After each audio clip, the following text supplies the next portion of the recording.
মৃত্যুর সময় যখন মানুষের আত্মা বের হতে থাকে তখন তার কাছে 5 জন ফেরেশতা আসেন। প্রথম ফেরেশতা তখনই আসে যখন তার আত্মা শেষ নিঃশ্বাস পর্যন্ত চলে যায়। তাকে প্রশ্ন করে, আজ তোমার শক্তিশালী শরীর কোথায় গেল? যখন আত্মা পুরোপুরি বের হয়ে যায় তখন দ্বিতীয় ফেরেশতা এসে বলে, আজ তোমার ধন দৌলত কোথায় গেল যেগুলো তুমি জমা করেছিলে?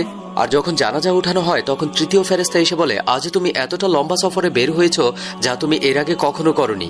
আজ তোমাকে এমন ঘরে শোয়ানো হবে যেখানে নিঃশ্বাস নেয়ারও জায়গা নেই।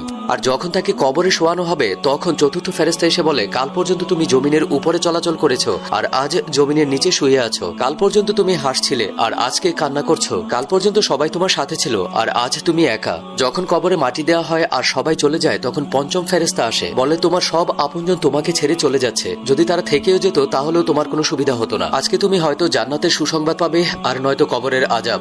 আল্লাহ আমাদের সবাইকে কবরের আযাব থেকে মুক্তি দান করুন। আমিন।